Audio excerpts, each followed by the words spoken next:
Баршаңызға сәлем, менің каналыма қош келдіңіздер. Егер де сіз әлі каналға тіркелмеген болсаңыздар, тіркелуді ұмытпаңыздар. Бүгін біз сіздермен өте қарапайым салат дайындаймыз. Бізге керекті заттар ол бір дана свежий қияр және тіл, ол қойдың тілі немесе сиырдың тілі болса да бола береді, зелень, горох және майонез. Осылай тілді алдын ала пісіріп дайындап қойғанмын және оның сыртындағы кожурасынан видеода көрсетілгендей етіп ажыратуыңыз қажет болады. Және видеода көрсетілгендей етіп соломка етіп турауыңыз қажет болады. Кейін тілді турап болғаннан кейін сізге қиярды турау қажет. Қиярды дәл осы тілді қалай тураған болсаңыз, сол қалыпта турауыңыз керек.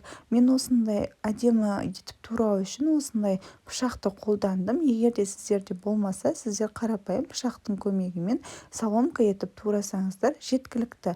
Дәл видеода көрсетілгендей. Бұл салаттың өте дәмді, ерекшеленіп тұрады. Яғни бұған онша ішіне зат та кетпесе де дәмі ондай емес. Дәмі өте күшті болып шығады. Қарапайым заттардан. Осылай қиярды турап болғаннан кейін оны сол тіл тұрған ыдысқа қосуыңыз қажет болады. Кейіннен горохты суыны төгіп, горохтың барлығын қосыңыз. Бұл дәл осы порциядан сізге менде 3 тарелка шықты. Сіздер сәл мөлшерін көбейтсеңіздер де бола береді. Және бұған сіздер чеснокты қоссаңыздар да өте ерекше болып шығады. Бірақ мен чеснокты қоспадым, менде болмағандықтан, бірақ бір штук чеснокты қосуыңызға болады.